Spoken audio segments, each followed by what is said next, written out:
Greetings, salutations, and welcome to Thursday. No, Tuesday. It gets very confusing when the whole Tuesday, Legate Tuesday, Who's Day Tuesday stuff, especially when I'm not entirely sure what day it is. I'm pretty sure it's Thursday. Oh, hang on a minute. Is it bigger on the inside day? I think it is. There's my customary email number for those of you who like to get upset by the email number. Now, bigger on the inside is special for two reasons. First of all, it's a wonderful combination of talents between George Mann, PixelWho, and the wonderful team at Tiny Rebel Games. And secondly, it's one of my most successful chat-up lines. And I have cider. So, all in all, it's going to be an exciting evening. Susan will be joining us in a couple of minutes, and then at her behest and at her whim, we will have the lovely tiny PixelWho team will be joining us, and George Mann, the famous internationally renowned author, will also be joining us to talk about the plotline, which of course he has been a massive part of, and I will be playing bigger on the inside. Because it's going to be fun. So welcome and thank you all for being here. Looks like we've got about 100 of us here this morning, at the moment. But it may pick up in a little bit. And oh yes, and apparently we're going to see a puppy today as well. Allegedly, apparently we might see a puppy. Let's find out if we see a puppy. Let's get Susan on the little blower and say hello. Oh, my voice just went very strange there. Very strange. It was almost like a little yodel.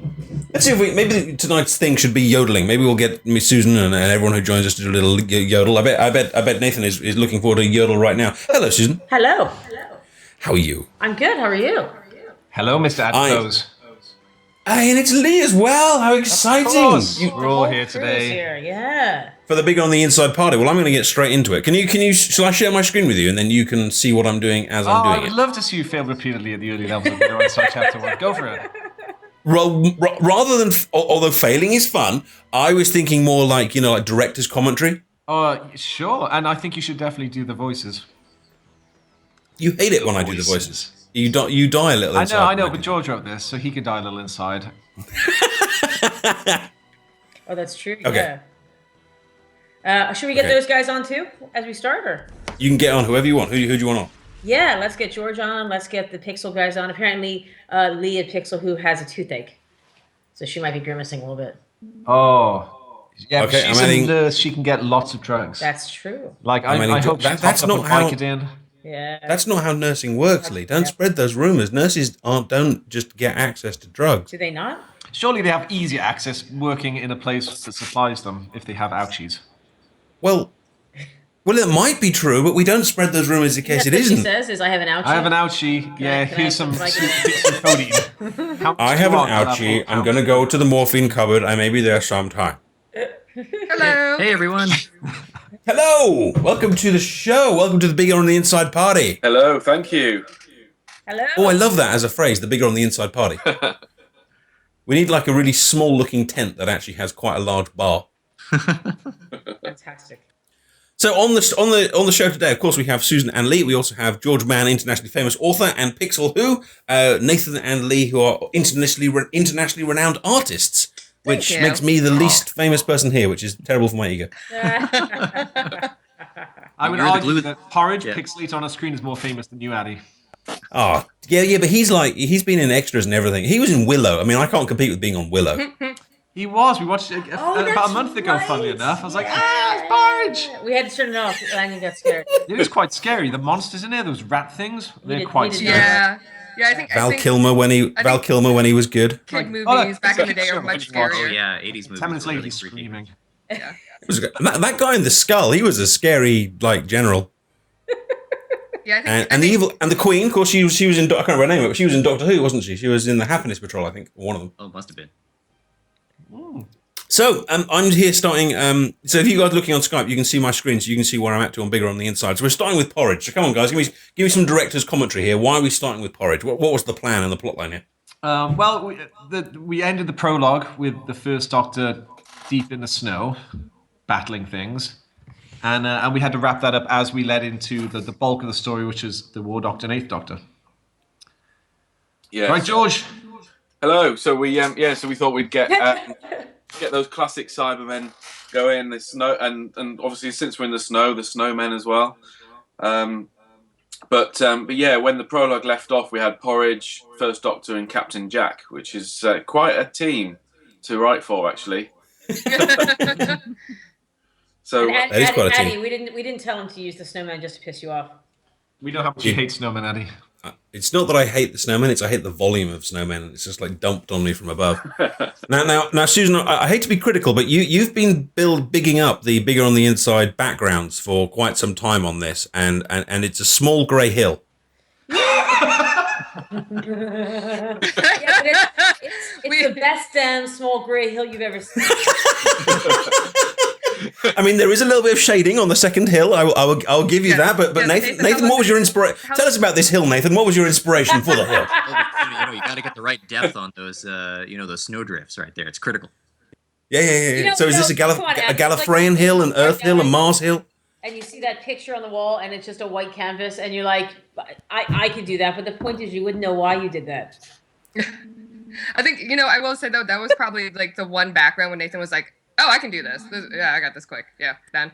I got this, and there we are, hill. Thank you very much. Yeah. He's like, I got 3 colors to work with. Got it. Captain Jack and the First Doctor. How would that conversation go? I guess we're about to find out. Look out, he says. Oh, and I'm getting attacked.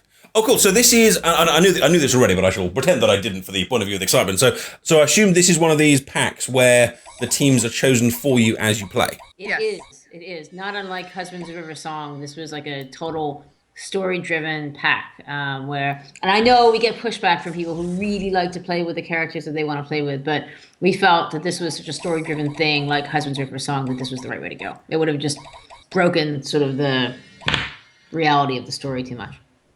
Oh, I'm the other way. I love playing with the preset team because it feels like you're playing the plot line, which obviously you guys have spent a long time on. Honestly speaking, if we went back and made Legacy again, I think we'd probably stick closer to these story-driven teams than we did. Don't you think, Lee?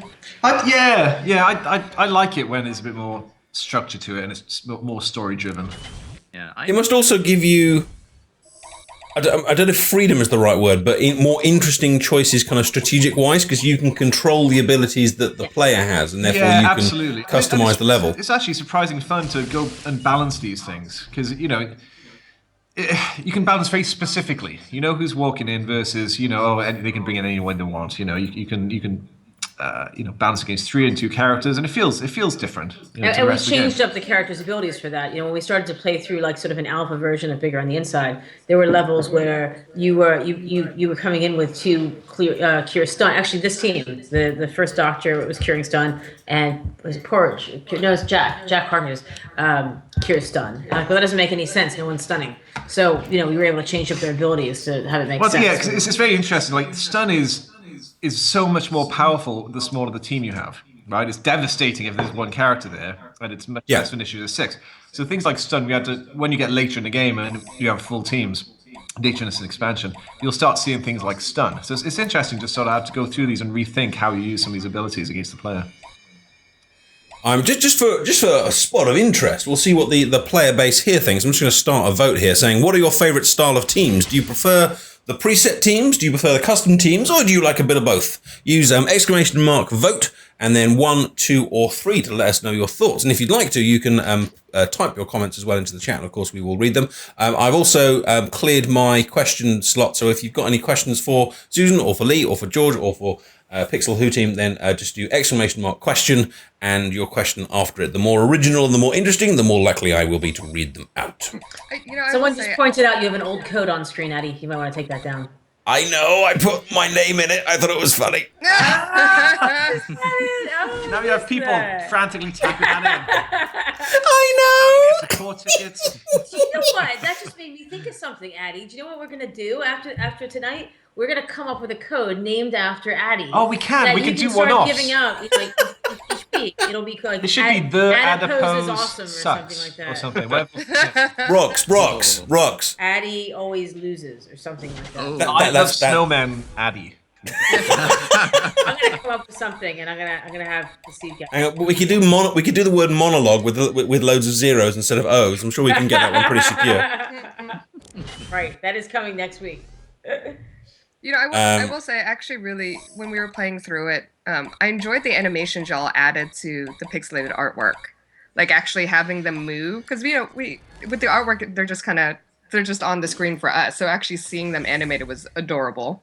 Yeah, the Seed guys put so much. One of the reasons it came out a bit later, apart from that huge, was it typhoon that hit Taiwan and slowed us down? Oh, was yeah. that they, it was a lot of work. It doesn't seem, it's 31 levels. Each of them has a lot of love and care and testing, and all that scripting was a lot of stuff we've never done before.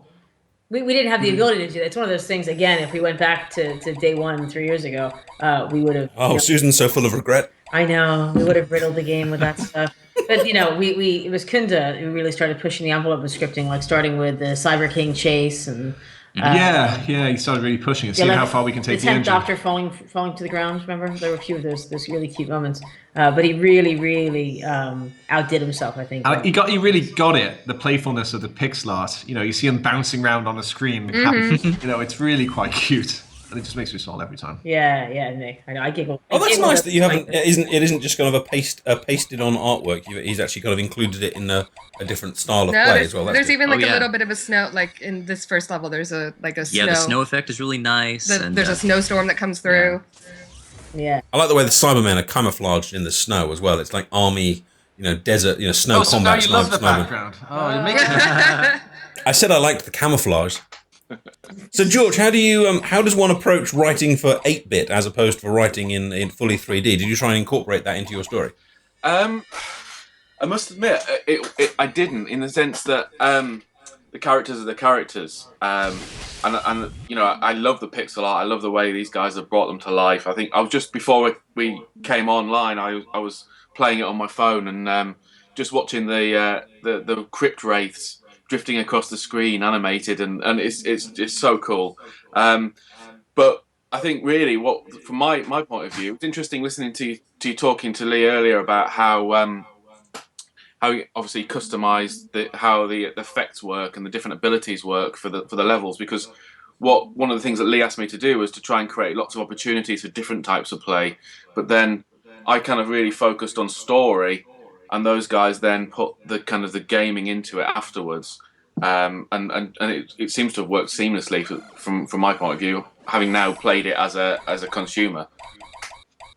I think it's better that way around, isn't it? Because if the story is good and engaging, then a game must be. I thought that's a question to throw back to Susan and Lee. Actually, you're the games designers. Is it easier to work when you've got a blank slate, or easier to work when you have a plot line there ready to work from? I think you need a sort of. It's tough in the game industry. Even though you have writers sitting, in development houses writing, sometimes they're really removed from the gameplay. So they'll write great stuff, and then the game designers are sitting there going, "Well, that's all well and good, but how do I make that into engaging gameplay?" And what was great about George, he was just really open to high level things I knew I could build around. Like here's a one line high level thing. Can you write this in, and then I know I can do the gameplay because it's different in this way.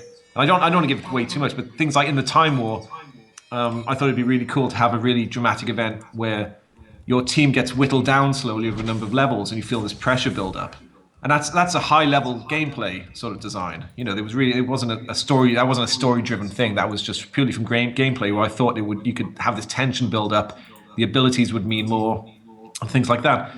And then George just wrote it wonderfully, so it all came together really nicely.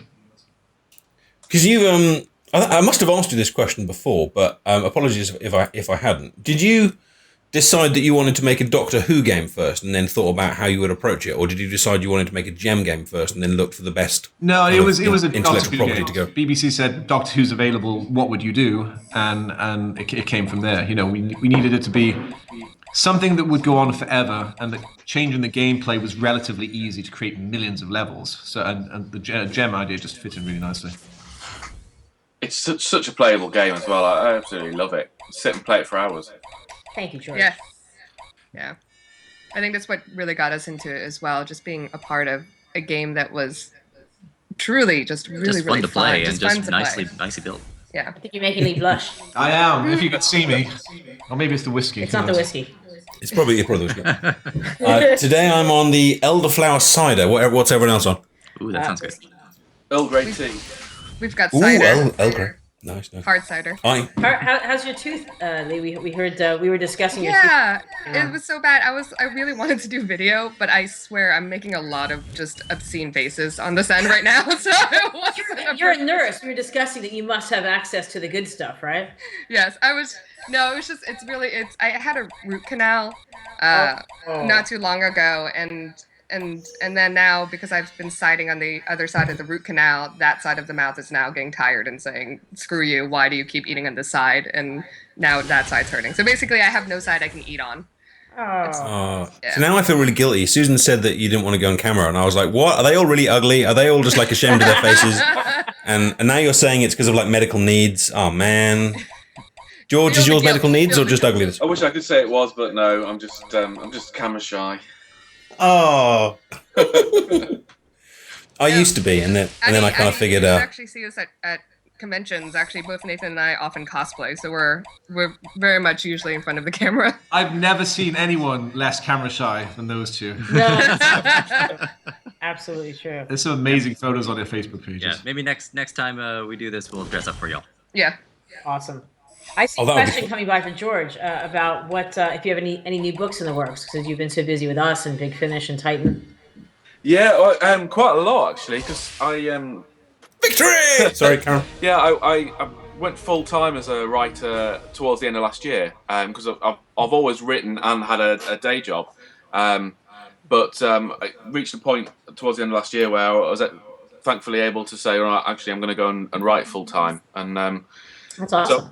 So I've been focused on a lot of stuff, and in the world of Doctor Who, I've got I've been writing comics for Titan, as I'm sure you know, the 8th Doctor comics, and also I've done a stint on the 12th Doctor recently, as well as a Supremacy of the Cybermen, which is their event series this year. I've co-written with a colleague of mine, a friend of mine, Cavan Scott.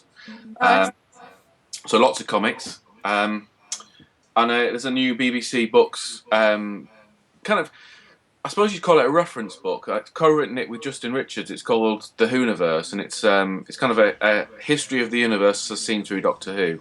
Oh, that's awesome! A big illustrated hardback book that's coming out for Christmas. That's great. Yeah, so you get me that for Christmas. Yeah, that sounds cool. It does. So is it like a kind of like a like a kind of a page for each kind of Doctor? Is it like one of those kind of trivia type books, or is it more kind of do with storylines or plot lines or a bit of everything, or what? It's kind of like I'm trying to think how to describe it. We've put all of the Doctor's adventures into a kind of as best you can into like a linear history. So we start with ancient history, the war against the great vampires, the creation of the Eye of Harmony. Hang on. So history from the Doctor's perspective or from ours? It's kind of the history of the universe, largely focused on the human race. But that's cool.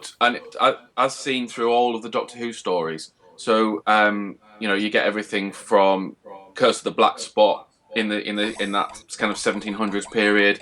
And it's all the big Victorian age and everything that happens with the Paternoster Gang and Talons of Wenchang and everything.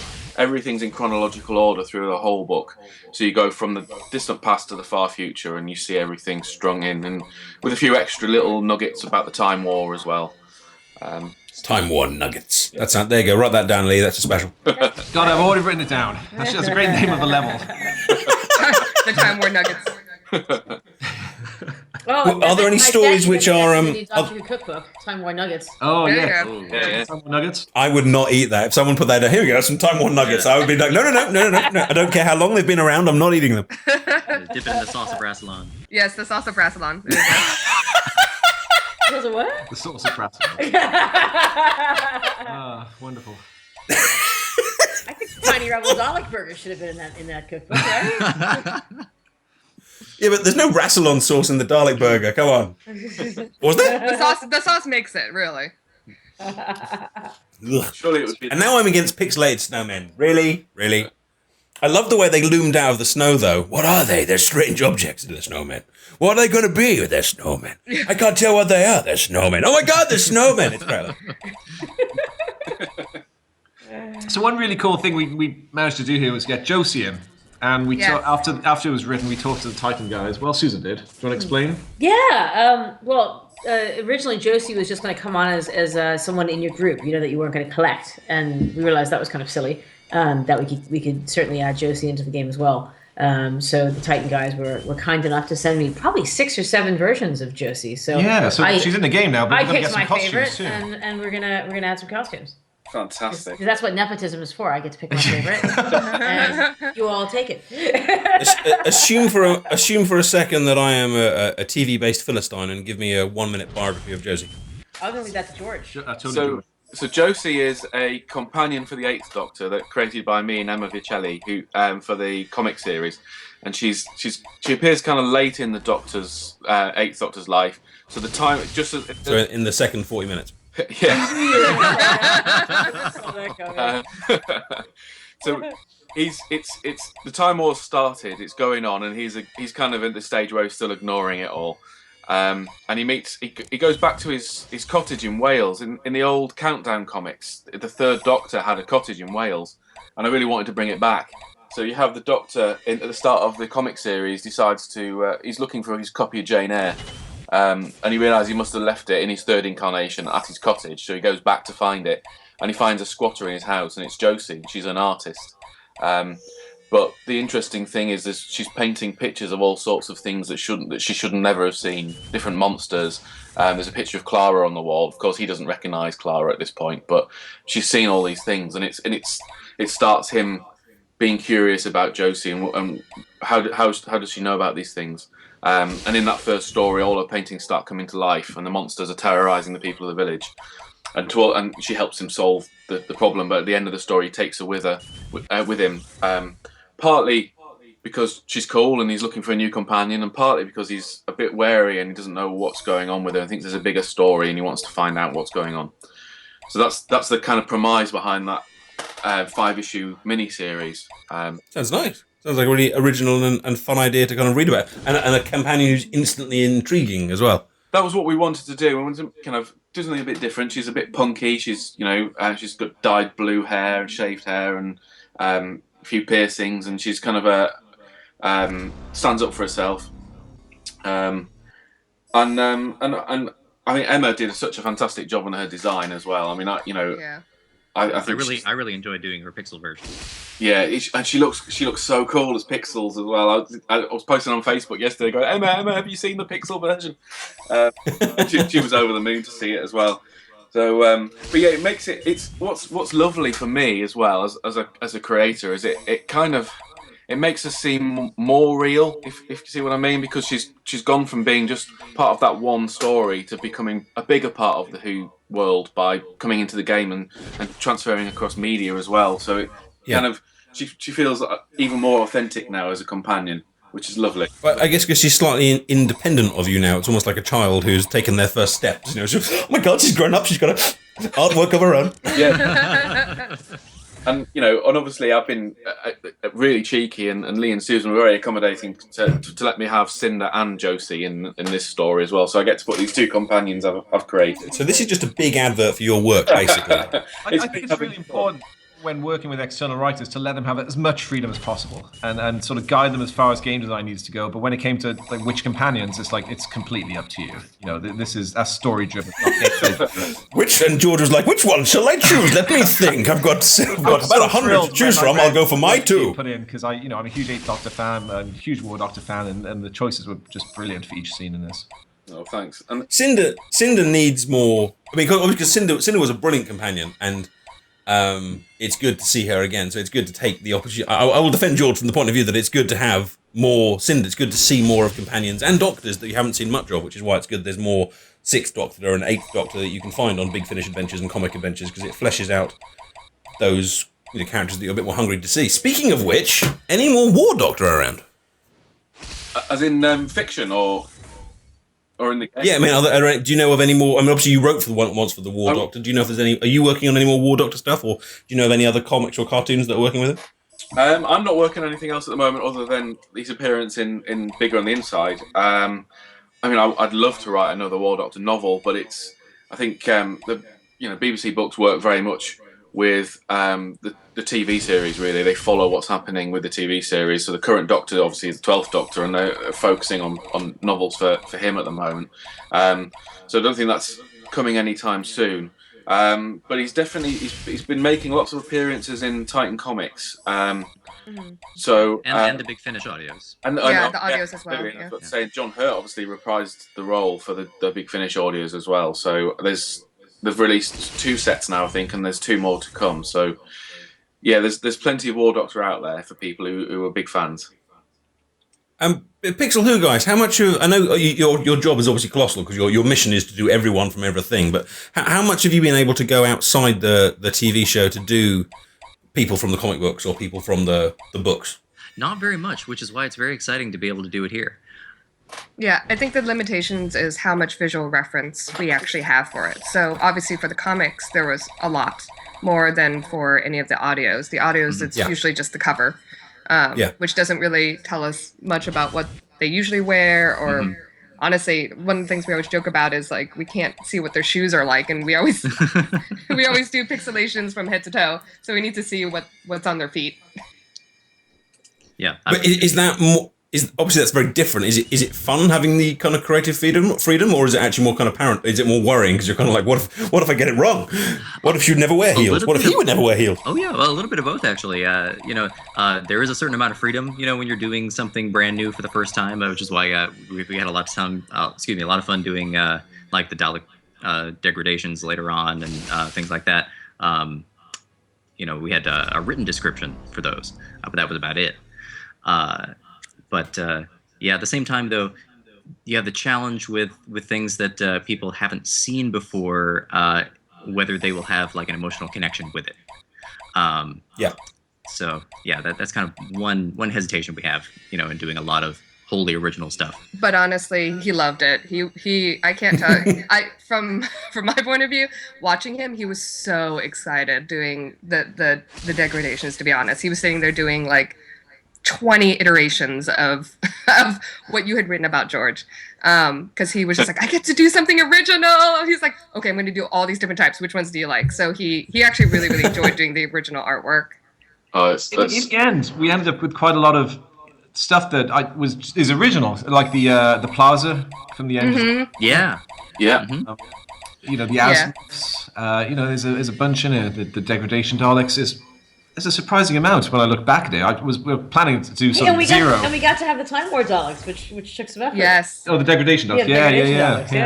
Yeah. I feel though that you slightly had me in mind when you did this level, Lee, because so far it seems to have been 2 identical snowmen, followed by 2 identical snowmen, followed by just to annoy Addy, 2 identical snowmen, and just to send Addy over the edge, 2 identical snowmen. I mean, I know I'm one way 4 out of 4, but I wouldn't be surprised if there's at all. I don't remember saying put snowmen in because he'll believe why that was my fault. I think I went. It makes sense. Yeah, I want to point out, if there's any doubt of how much George actually, plays and as a gamer, he actually suggested level design. I didn't just get a script. I'm like, in wave 1, this should happen. I'm like, awesome. Yeah. Thanks so much. Well, then, in that case, George, we need to chat about the snowman. There is a level somewhere in this game which is just snowmen, bigger snowman, smaller snowman, followed by snowmen, followed by Lee going, Chapter 4, Bigger Than Inside, Attack of the Snowmen, has to be. Probably. That's true, Henwa. At least they're not respawning snowmen, melting and refrosting in front of my eyes. But don't give them ideas. And you know what I realized we haven't added yet, Addy? Because I was looking through some of the Pixel stuff that Nathan sent over. We have adiposes, and we haven't added Pixel adiposes yet. Do we? We do. Oh, we have a cluster of adiposes. Oh, we should have Pixel adipose level. We do have Pixel adipose. We've been holding on to them, waiting till you were ready for them. Yeah, no. It was you guys included it in one of the files you sent over. Oh, yes. Approved, did we? It could be approved. Cool. I certainly have it. I don't know if we ever sent it, but yeah, I think we need to have like a crazy Pixel adipose level. I have some little adiposes. You PixelWho, you sent me them. They are, last year sometime. They don't come out very well on camera, but believe me, they are adiposes and they're gorgeous. Although there is no background. There is no background on here. Susan, you lied to me. There is a background. It's just snow. Yes. Adiposes in the snow. Okay, I've got one colour to work with. It's a good name for a level. Adipose and Adipose snow. Just snow. Yeah, it was actually I have to say, this is probably this newest chapter between the writing and all of the people who went into it. We have absolutely adored working on it. Mainly, when I say we, I mean Nathan and just me kind of cheering him on. I like sitting next to him and going, yay! Yeah, going, yeah. That's like Lee and I. I don't really do anything. It's okay. I get it. Yeah, we're like we're artist cheerleaders. That's kind of how, you know, we gotta support them because they tend to be so humble about their creativity. Oh, don't put yourselves down, lad. You are the business minds. You are the reason why there is a success. When the mind melds, yes. And we appreciate it great. Yes, yeah, but yeah, he I think the thing with doing original artwork, because Nathan did really enjoy it, I think it's just like anything else. It's like a book being adapted to a film. You kind of are worried if how you've adapted that, the imagery that people have in their minds is going to really come out how they expect in a visual reference manner. So I think that was the thing that made Nathan initially worried about it, but once he got going, he loved it and ran with it. I've really enjoyed all of yours. I mean, because I know exactly what you mean. Because I remember my least favourite conversion ever, I don't know if any of you guys have ever played this, was the Monkey Island series. Because I loved Monkey Island 1 and Monkey Island 2. And I think it was Monkey Island 3, they added audio so they could all speak. But none of them spoke anything like how I felt they should speak. And so it ruined the experience for me. But your Pixel ones, I think because they're so removed from the original style, they're just gorgeous and they're cute and they're funny. A bit like how Doctor Who babies would be, don't you agree, Susan? Exactly. George, you haven't heard about Doctor Who babies? No. Oh yeah, please, George, please write it. Please, like please write it. We have this scheme that it should be like Muppet Babies. Do you remember Muppet Babies? Oh yeah. But imagine the doctors. As It's babies. like the Doctor and the Master as little kids. Little kids. Baby Daleks, they're fighting. Little toy TARDIS, which is bigger on the inside, where they go and have little adventures. It can be Maybe they crawl in, obviously. Time Tots. Yes. Time Tots. Oh, I Time love Tots. Time Oh Tots. my God. There's your title. it. Somewhere, But Peter. it couldn't be a TARDIS. It'd have to be like a little cute bicycle built for two, you know? Little I kids just- bike. It's just blue with I just TARDIS keep on the waiting side. for a skate. Oh no, it would be like a big wheel. Like you gotta have like a big wheel and then one of them like standing behind the other kid. You could do that like Tom and Jerry thing, where you never see the parents, but you see their legs like walk past, and at the end of each episode, you get like a kind of a. Oh, exactly. Yeah. You see them walking by with actually like you'll see someone with the full robe, like the I was full just actor Gallifrey robe. Robe trailing the grounds, like Yes. looking around.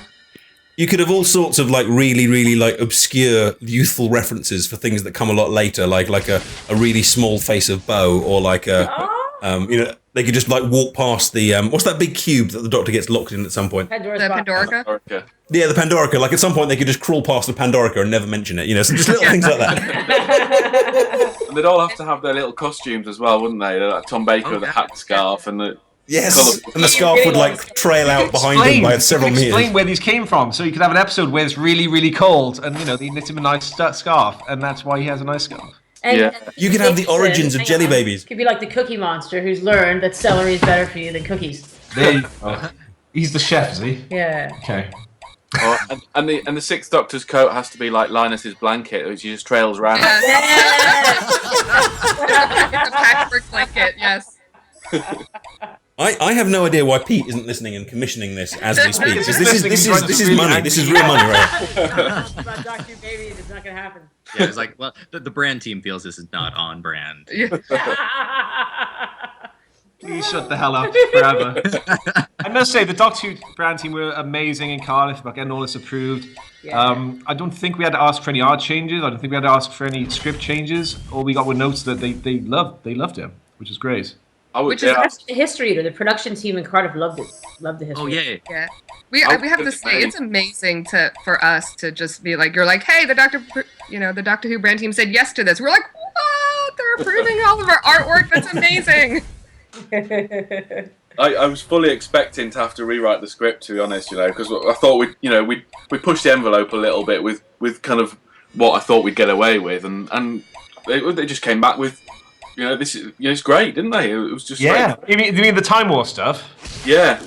Yeah, I remember we first talked about that, and I was thinking back in my mind, I'm like, they're not going to go for this. We're going to dive into the Time War, create this weird thing that happens, and they're going to shoot it down. But it was great. They did it all, and I love that section of the game, the last sort of the last quarter, the last 8 or 10 levels. It was so much fun to design. It was really great going through, because on one level it's terrifying because it's just Daleks, right? It's just Daleks, with the occasional Reaper being thrown in. So I had to go in and really dive into sort of how the cadence of this, so it felt different but similar every level, and it was really interesting. It was really fun. And getting to put the general in it, and Azimuth, and creating that character Azimuth with it, where you see the different versions of him, which I think was your idea, Lee, wasn't it? And yeah, I've always really loved the idea that the Time War, they were bringing back people who had died.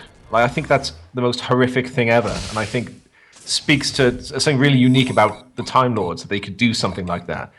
And I thought it'd be really cool if you had the same person in a group just multiple times from his own timeline, and you ran with it. That's a good idea. Clone Wars, but with time. Yeah, and you're right. It is kind of a horrific idea, but you managed in the script to make it actually quite funny, but kind of macabre funny. You know, it's just really interesting. Yeah, well, it was that whole thing occurred to me. Like, if you've got 4 people who look the same, who, you know, effectively, he's like, how's he going to identify them? So obviously starts calling one of them Phyllis, and I can't remember, you know, and he's naming them all silly. Green, blue, pretty boy. I can't remember what the other ones. Right. Yeah, the names are fantastic. I want to actually add them as a pack into the game, like we've done with, you know, adiposes and. Yeah, Susan wants to get them all drawn in the art style of the game and do a set of Gallifreyan soldiers. Yeah, that's really cool. Especially one being called Pretty Boy. Pretty boy. Porridge in the snow. I just had my animated snow, very excitingly. Nice. All right, we're in the last 5 minutes of the show now, believe it or not. It's rocketed past. So we're just getting out of the snow. It's time for you guys to all start plugging your shiz. You know, whatever it is you want people to know about or do, then you need to do it. So, Susan and Lee, shall I start with you? What do people need to know about this week? What's new? What's coming up? I just announced the first. So we have a giveaway going on this week. So for starting today for 5 days, I'm going to give someone a promo code to unlock the bigger on the inside. So in case they already have it, this way you can just pass it to a friend or a child or spouse or whatever. And also, by the way, the code on the screen is 1 unlock or bigger on the inside. So the first person to type that in does actually get Don't say that.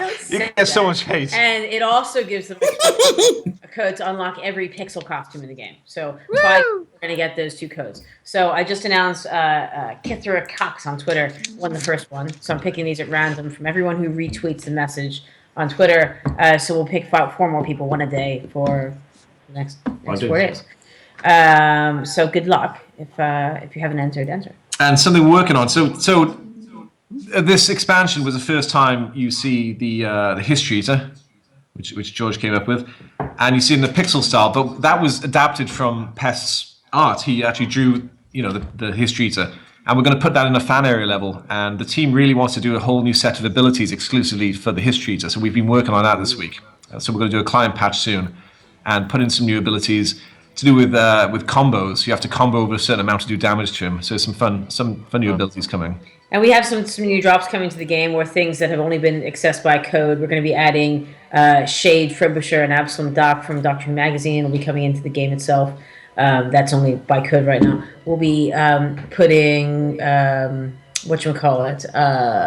Susan Foreman, the first Doctor's granddaughter, was exclusively a Google Play. We'll be getting that properly into the game. So, and we've started chasing the BBC up for some more approvals. Yeah, we've asked for like Romana 1 and 2. We've asked for Leela. We've asked for Adric. We've asked for loads. All the favorites that we haven't gotten to yet. We've asked to see how quickly we can get some of those approved. Nice. But you see, it feels like the brand team is trusting you.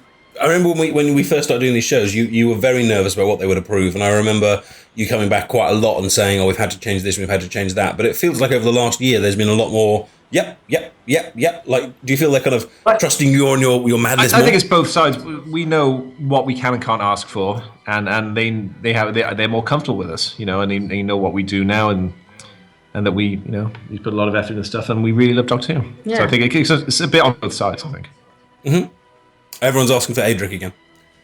Yeah, no promises on how quickly that stuff will happen, but you know the list had run down, so we thought it was a good time to get some more on the list. And the lists have got to the dregs now, so Adric has finally made it onto the bottom of that list. No, we actually Well, Cherie has been gathering for me kind of like a most requested list, a hit list. So that's kind of where this came from. Ramana Nana Nana gets asked for a lot, so that's definitely up there, like high up in the list. Pixel Crew from PixelWho, your turn. Plug whatever you want. Yes. So we do a lot of conventions, actually. Our next upcoming convention is in September, and we are doing... You were on a little break, weren't you? Yeah, we took about a 3-month break because we usually go like every... Yeah, back to back. Yeah, we usually go back to back. We did like 25 conventions last year. So this year we're kind of slowing down a bit, but mainly because we wanted to work on Bigger in the Inside and focus on that. And making sure all the art assets were done. So our first one coming up is Baltimore Comic-Con. And then we'll also have Wizard World Richmond as well. And our whole entire convention schedule can actually be found on our Facebook page. So if you all want to find us on Twitter, we are PixelWho Art, A-R-T. And then we are also on Instagram as PixelWho. And Facebook is actually our most up-to-date the most up-to-date social media thing that we keep up with, and you can just find us there, facebook.com/PixelWho. And we actually often post things there all the time. We talk about what we're working on next, and we also, of course, like I said, we put up what conventions we'll be attending. But we do a lot of actually Doctor Who conventions over here. So we'll be doing Gallifrey, one with Susan and Lee in February, but we also do Long Island Who and Chicago TARDIS as well. And those are in November, I believe, both of them. Mm-hmm. Yep, we also do Regeneration, who I think we're going to probably do Time Gate again, which I think has been renamed into something else. Oh, yes, it has a new name. I can't remember it. Yeah, but anyways, we basically hit up like all of the Doctor Who conventions because we love being around fellow Whovians. They are a special little crew and a lovely. They do make the loveliest communities on the internet. I'm very proud of my little posse group here. And if you're in the UK, that Lee and I are going to be hitting up Regeneration Swansea in September. There for at least. That sounds so cool until you get to the Swansea bit. PixelWho people, have you ever been over to the UK? Because obviously, I know Susan and Lee have been both ways, but have you ever been over this way? No. A couple times. Well, I have. Well, Nathan has. Yeah, we have some family friends out there, but it's been many years. I think last time I was there was in 2001. Yeah, I've actually never been. I really want to go. I think at some point we'll probably have to coincide a convention visit with a proper visit over there as well. Make a pilgrimage to Cardiff. Yes. Well, and you're always welcome in a tiny little box room in Watford as well if you want to appear live. It's very, very classy. And George, over to you. Please plug away. Well, I've already talked about the Whoniverse book, but I think the other thing that might be of interest to people on here is the comics. I think if people are playing Bigger on the Inside and they like the look of Josie, I'd encourage them to pick up the collected edition of the miniseries. It's called A Matter of Life and Death, which is a trade paperback of all 5 issues. And then there's ongoing stuff that I've got. Actually, a third. I'm going for the hat trick. I've got a third new companion, which is in the 12th Doctor stories, because I took over writing the 12th Doctor comics for 5 issues, just to do a 5-issue arc. And it's the first stories they've done post Clara, actually. So I needed to give him a temporary travelling companion. So he meets a punk rock bass player from the future called Hattie. Oh, awesome! And they jam together in the TARDIS. Which is he's still got his guitar out. A lot of fun. So there's. Well, let's say he's got his guitar, so that's pretty cool. Exactly, yeah, he's got a guitar, and she, he's there on this kind of colony world in the future called the Twist, and there to see the band play, but she gets caught up in the adventures and ends up destroying a base by hitting one of the monsters with it. So. And it's an antique, so he promises he'll take her on one adventure afterwards to go and to get a new base from the past, and that's where things spiral from there. So that's the ongoing 12th Doctor comic at the moment. I think the next issue's out tomorrow, in fact. Oh, awesome! That sounds like a perfect plot line for Doctor Who babies. The base from the past. We should get her into the game too. I'll have to talk to Titan about that. Yeah, that'll be cool. Is it a Sonic base? I like the idea of it'd be like some sort of weird music-based level with the Doctor with his guitar and her with their bass guitar. Oh, that'd be awesome. Yeah. There's a Rayman level where you have to jump and change direction in time with the music. Is there any possibility of a gym match to the beat? I don't know. That'd be neat, wouldn't it? Or maybe like the level goes down, you know, to the music, or up and you have to kind of move with it. Anyway, so I guess that's my turn. Right, all my stuff is over on YouTube, and I'm sure most of you are aware of it already, but there's loads of Fallout tutorials on there, which is what I'm currently doing. I put a Far Cry Primal roleplay up there this morning, if you'd like to see any of that. And of course, you can always find the Posse chat here, which is open 24 hours a day. Most of them are lovely, and some of them are entertaining, so do come and chat. And we've been playing a lot of stupid multiplayer games recently as well. If any of you would like to come and play golf with your friends, you don't even have to be our friends, you can just kind of come along and jam with us at any point during the week. So that's my little plug. Wow, that show rocketed past. You guys are welcome back anytime. That was awesome. Fantastic. Thank you. Oh, thanks so much. Thanks, everybody. So that's it. Susan, anything else you wanted to talk about? No, I think that's about it for today. Great. Well, everyone go and enjoy your whiskeys, ciders, teas, or whatever else you had. Thank you very much, everyone, and thank you for watching. And if you could stick around to the end of the adverts, I will play you the Team of the Week song because it's fun. Take care, everybody, and goodbye. Thanks.